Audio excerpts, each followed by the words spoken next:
everyone. Welcome back to Build. I'm your host, Brittany Jones-Cooper. In the new Fox series Proven Innocent, Rachelle Lefevre plays Madeline Scott, a woman who was wrongfully convicted of a murder at 18. Now she heads an underdog criminal defense firm dedicated to freeing other innocent inmates as she searches for the real killer in her own case. Take a look.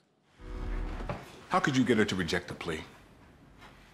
You risked our client's life on a long shot appeal over a personal vendetta with Bellows. I don't see it that way. I'm the only one who's been through what Lucia's been through. Which does not give you the right to manipulate her into risking her own freedom so you can continue to grind your axe. I didn't manipulate her. I empathized with her.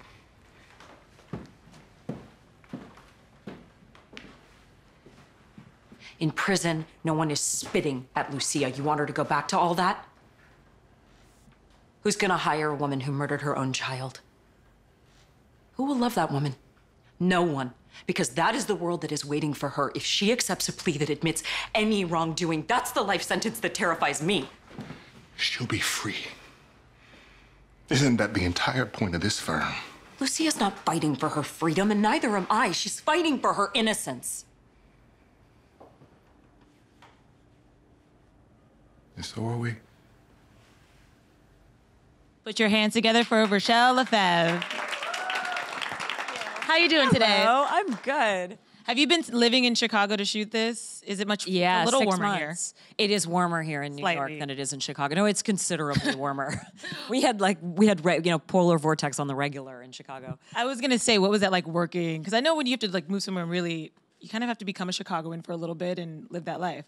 Yeah, I had a little bit of PTSD because I grew up in Montreal where it's also freezing. And I was like, I moved to California to get out of it, to get away from this. But you survive. You figure out all your survival techniques, as I'm sure you guys do. Of course. And I'm sure it's worth it being there when you're working on a show like this. I got to check out 2 episodes and I didn't know what to expect. And I was so surprised by how layered it is. And I feel like in watching it, it's like each episode is going to build and grow with like learning her background and seeing the cases that they take on. So for you, what was it that drew you to Proven Innocent? Yeah, that was one of the things I really loved about it, was that it does grow and it builds like that. Because I'm a huge fan of legal dramas in general. Like, I love a good courtroom drama, and I love so many of the movies that are set in courtrooms. And so I was a fan of the genre, but also the idea that, what would happen if you went to prison for 10 years for a crime you didn't commit? And what would that do to you in terms of reintegrating back into society, even if you had a mission like Madeline does to free other people who've been wrongfully convicted? What does it do to your personal relationships? I mean, I have this interesting thing that I like to challenge people to do, which is, because Madeline went to prison from 18 to 28, I challenge people to say, make a list of all the things you figured out in your 20s. Right? And my list started off as really obvious but huge things, right? Like first dates, really like awkward dating. Welcome to adulting. Dating is terrible. How to dress for my body, what to do with my hair, how to apply makeup. What do my female friendships look like? What do my work relationships look like? What do I want to do for work? Who am I? Am I quiet and an introvert? Am I outspoken? All of those things that we form in our 20s, she did in prison outside of society, and now has to work her way back. And I thought that was fundamentally at its core the most interesting thing about the story. I agree, and it drew me into her because you see herself throwing herself into work, and you understand that that's obviously her mission now, but also maybe is an excuse to not develop her personal life, or she's used it to kind of like stay away from having to date and do all these things. Yeah, and you get a kind of arrested development. So one of the things that we worked hard to find when we were shooting it was, where are the moments where we've established that she's smart, that she's capable, that she's a really good lawyer, where are the moments where we can allow it to show that she's not entirely well-adjusted, and that, and trying to make sure that we layered it so that even in success, you can sort of feel the weight of her trauma. And even in moments of levity where she's sort of bobbling love affairs and things like that, you feel like she has a history. Yeah. What has been your reaction to looking at scripts? Because like I said, I feel like this is something where each week we're going to peel back a layer of her. So how much have you gotten to really see who she becomes in reading the scripts? Is that exciting? Do you get nervous when you look at them? Like, where is she going? No, as a cast, we were really excited to read the scripts because not just for the character and not just for those relationships, but for 2 other main reasons. One, the mystery of who solved Rosemary Lynch. in my first meeting with our creator, David Elliott, and Danny Strong, our producer, I said, I have loved so many shows where they promise that this is a season-long mystery. And then they, at the end of the season finale, they drag it out as an excuse to drag me back for another season. I was like, people will come back if the show is good. Yes. If we're going to promise them an ending, we have to give them an ending. And so we do find out it's a season-long arc and it's a really good mystery, but at the end you get the satisfying, feeling of who killed Rosemary Lynch. And maybe people can try to find out try to figure it out before.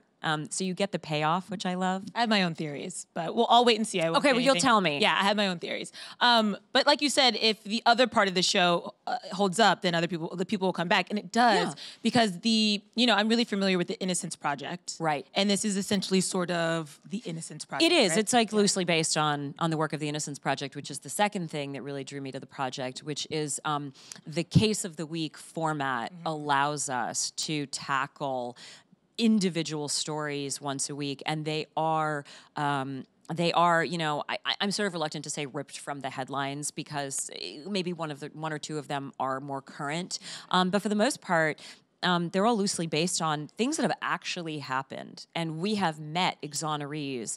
And when these people tell me their stories, and tell me, having a conversation with somebody who will tell you I talked to a man who spent 23 years in prison for a crime he wasn't even in the same neighborhood. He was like miles away when the crime happened. And his story is unbelievable because you go, how does this happen in the first place? And then how does it take 23 years for someone to come and get you out? And you feel that every week with these stories. Yeah.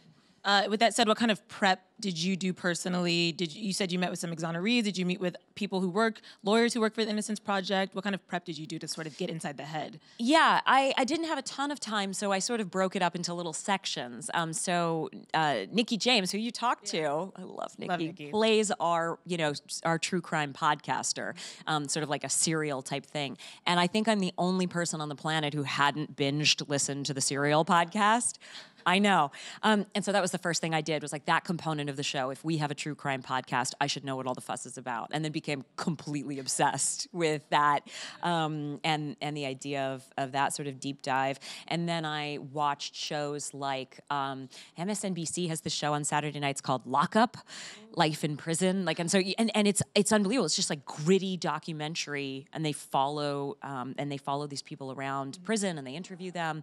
And so there were things that I learned there, and then again the Innocence Project, their website, and there are TED Talks by exonerees, and so that was also a really great resource. Yeah. What has maybe been the most startling thing you've discovered about what these people really go through? Because the more you hear these stories and you see how did that even, how were they convicted? What's been the most surprising thing for you to see in these cases?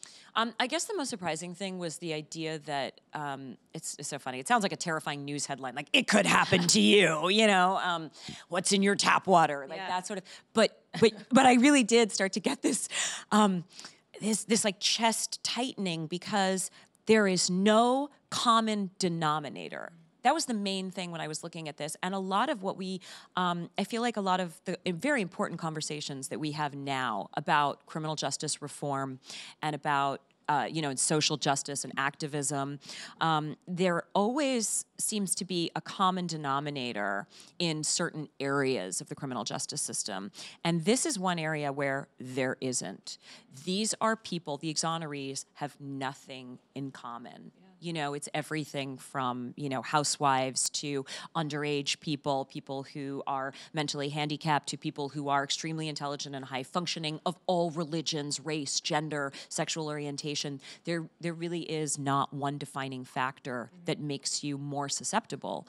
It really can happen to anyone. And I do think when we hear of these cases, it's like, oh, it was a rape case and DNA solved it, and that's like the majority of the cases, but that's really not true. And I think the show does a great job in highlighting that people are in prison for a lot of different reasons, and exonerees don't look the same way, like you just said. I think one show I watched was about abortion, and so you tackle these subjects through like a different lens, which I think is really interesting. Yeah, and it's interesting. I love that you mentioned that episode. That's our fourth episode, and it's amazing. Like, I remember the name of the character. Like, I had these beautiful closing arguments that I got to make about Sarah Bukhari, who we were defending, and what starts off as a case that looks like religious bias in one way, because it's about abortion and she is wrongfully convicted. I won't give it away, but she's wrongfully convicted in a very a real gnarly way. And then what you realize is that the bias runs deeper than that, and it's not as simple as abortion bias. It's religious bias in a much broader sense. And then the episode gets to move around that. And that fluidity, to be able to take on all these different angles, is what I think makes the show interesting for people to watch, but also interesting for us to film week to week. The conversations on set were like really passionate. Yeah, that's what Nikki was saying. She was like, these are moral dilemmas. You automatically put yourself in this position and you're like, well, what would I do? What would I say? And that these conversations were happening with you guys on set. Yeah, and we have a really diverse cast, right? We have ethnic diversity, we have religious diversity, we have gender diversity, we have a truly diverse cast. And so what was interesting was the different angle after everyone read a script. Everyone had a different take on it, and everyone had something to say from their perspective. And then there was this amazing, there was either a coming together where we realized that like we each had a different response to it, but fundamentally we were the same, or there were episodes that were really challenging. And in my household, we like to call it assumption of goodwill, which is there are certain conversations that can only be productive and only be educational under the assumption of goodwill. And so I was able to, for example, Nikki, who's become a very good friend of mine, I was able to go to Nikki and say, will you explain this to me? Will you explain this to me? This is not my experience in the world. Tell me more about this. And she enlightened me in so many ways. And then we were able to share perspectives through all of our cast members every episode. I love that. And it makes you think, too, what real prosecutors and defense attorneys have to kind of battle with when they're dealing with maybe clients that they don't believe, or that, you know what I mean? It just sort of like added an extra layer when I was watching the show. Like, that's a hard job. And even Kelsey Grammer's character, this man has good intentions, but he's wrongfully convicting people. Yeah, and I think that's a really good point, too. Particularly right now, we're so inundated with, the divide, and politics seems to always be at the forefront. And I think one of the most important questions that we should be asking right now is, do the ends ever justify the means? I mean, that's the biggest question of all moral philosophy, right? Do the ends justify the means? And the idea that you have this character who is not a straightforward villain and does not make it easy for you. He's not sitting there twirling his mustache like, ha, ha, ha, now I'm going to wreak havoc on Pleasantville. It's not like that. He genuinely thinks that he is putting guilty people behind bars and that he is making his communities safer. And I think that that is a challenge that we need to take on, because there are a lot of people out there who stand up at podiums and profess to be doing good work and making their communities safer and making our country safer. And they are doing that under false pretenses that they themselves are not even aware of. And that is so complicated. And so my character's challenge with Kelsey is, how do you penetrate that? How do you even start that conversation? How do you start by telling someone that the good they think they're doing is actually completely misguided, that they've dedicated their life to doing? And you have that very obvious dynamic, and then these two characters have a shared history, which further complicates them fighting, basically. Yeah, so Madeline's challenge is, how do you have that conversation constructively with the man who had you wrongfully convicted and sent you to prison for 10 years? Oh, snap, guys, that happened. Yeah, so that was a thing. It's a small detail. You know what worked really well, though, was that I, as I'm sure just about everybody is, a fan of Kelsey. And people were freaking out so much about Frasier because it's such a, that's like his iconic role. And so I went up to him once just to sort of get under his skin a little bit, or maybe tease him before a scene. And I was like, by the way, I was Beast in X-Men. That was my favorite. I just sort of went like left field a little bit. You should have been like, I really loved you on Real Housewives. Yeah. But that's sort of that real thing that I, as an actor, was working with someone who has played these iconic roles, whose work I have been watching for so long now. Any of the cold sweats that would happen, any of the nerves, any of the, oh my God, I'm working with Kelsey Grammer, I got to funnel into and channel into the character, because that's how she feels when he's around. She feels like, oh my God, this is too big for me. he's gonna wipe the floors with me, which is how I felt as an actor. Yeah. So it worked beautifully for the scenes, I think. In those scenes too, where you're giving like a closing argument, I want to know, how do you prep for those? Because they're big scenes, there's a lot of dialogue, there's a lot of emotion. I would imagine that's really fun to play, but takes some preparation. Yeah, it does, and the preparation that I did initially didn't help at all, which is the preparation I thought would help was I was like, oh, well, we live in the modern world where there are lots of famous trials where people go and they film or radio, they'll broadcast it. And you can actually, people will go with recording instruments into the courtroom and you can hear the closing arguments in some really interesting trials. And I thought, well, the real pros, that's who I'll learn from. And it turns out that in the real world, courtroom stuff, if anybody has ever sat through anything, even contesting a parking ticket, it's dry. It's dull. It's, as my friend Tammy says, so lengthy. It's really, and so that wasn't helpful at all. So I had to go back to entertainment. Who are the people who did great legal performances? And I watched, A Few Good Men and even 12 Angry Men, which is mostly in the jury, but still you get the sense of it. Sam Waterston was brilliant in Law and Order. I mean, L.A. Law. Yeah. I used to watch that when I was a kid. So I drew upon other shows and films. Have you learned some legal jargon now that you can use in your real life? Like, I always imagine, like, doing this research, now you're, like, talking to friends, you're like, what you need to do is... Yeah, no, there were lots of things, like, lots of, especially, like, forensic evidence and even starting the morning. Like, it'd be like, you get into hair and makeup, it's 5:30 in the morning. You're like, I'm, like, not even awake yet. And then the next thing you know, they're like, action. You're like, Your Honor, if it may please the court, Madeline Scott for petitioner. In this case, we, attest that blah, blah, blah. There was a lot of that. But, lots of coffee. I'm a double espresso almond latte girl, so that gets me through. Ditto. Are you an almond milk? Yes. No lactose, please. Yeah. Almond milk or oat milk recently? Oh, I like oat milk. It's everywhere now. It's really sweet. It's sweeter than I like it almond milk. Almond milk's kind of like flat and bland. Yeah. I don't mess with soy milk anymore either. This is a real tangent we're on. I like it. I love it, it's like such a sidebar. Everybody has strong feelings about milk, I find, though. I know. It's really become, like, this is who we are now, right? Like, this is the defining factor. Hi, I'm Rachelle Lefevre. I'm an almond milk. It's nice to meet you. I'm an oat milk. Nice to meet you. Exactly. I would imagine, in doing this role, it probably has spurred a little more activism in you with the judicial system. Like, have you been more inspired to, I don't know, like, speak out about some of the injustices you've seen, or is it just for you taking on this role is kind of shedding a light on? Yeah.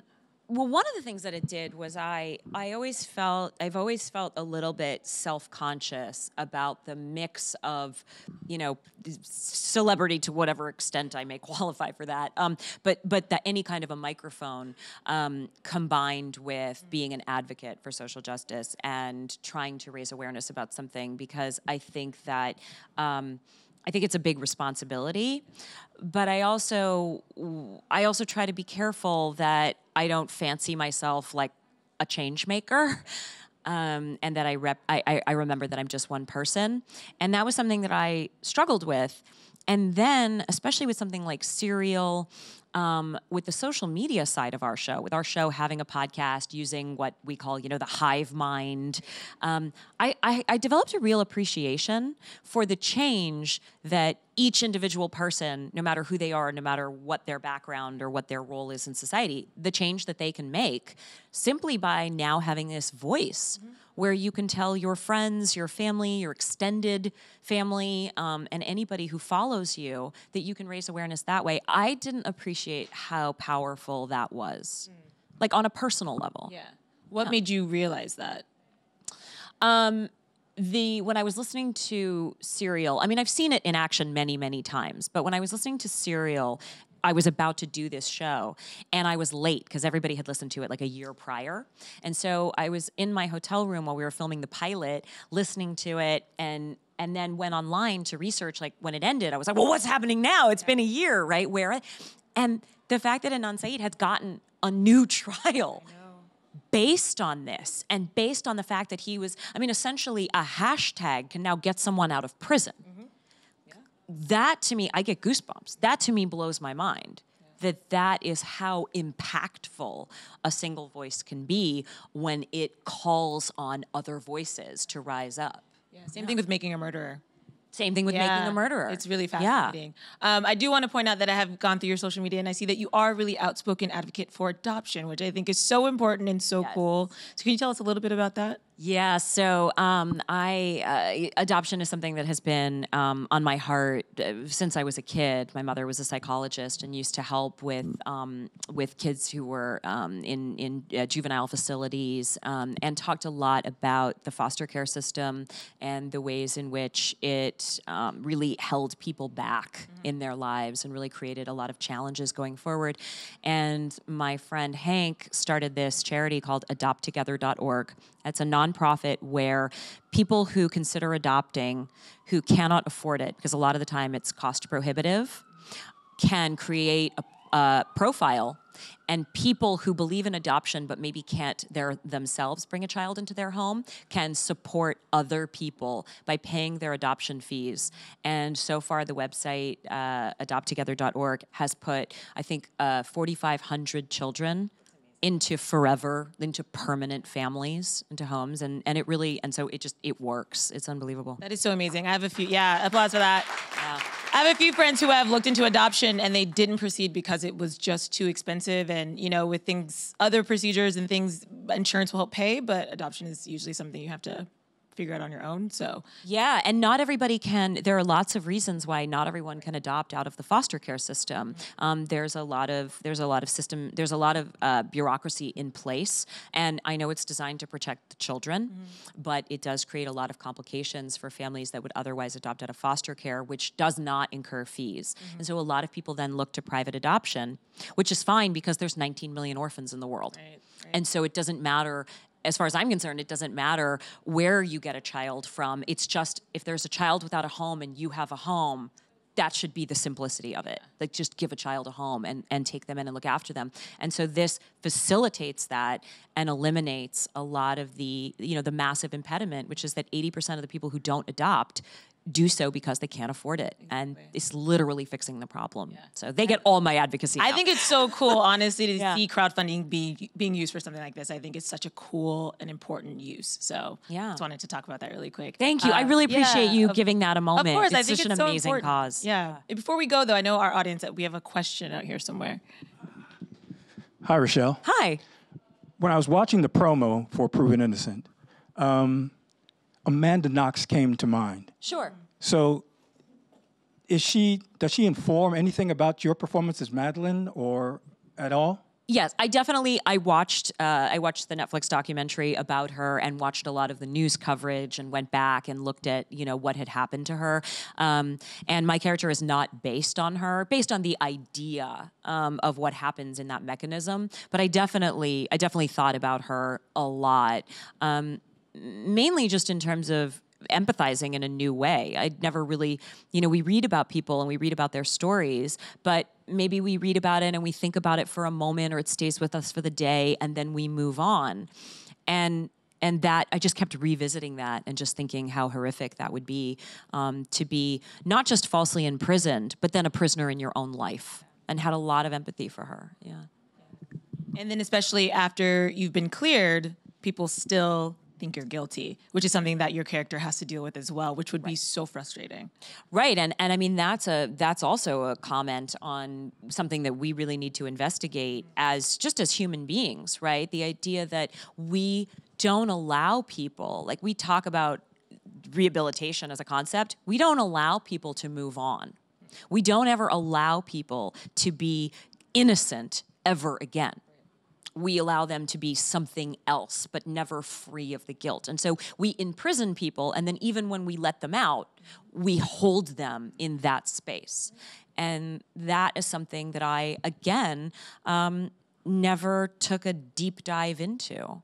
Which I now feel is like a thing that I will continue to pay attention to and will continue to try to learn about. Yeah, which is, I think, a reason this show is going to resonate with a lot of people. Because like you said, we're seeing more and more podcasts and series and shows about this topic. And I think people are more and more sympathetic to the people who are stuck in the judicial system without resources. Yeah. And so the show really highlights that. And I think it's so cool. And I think the conversations that come from the show will be really fun.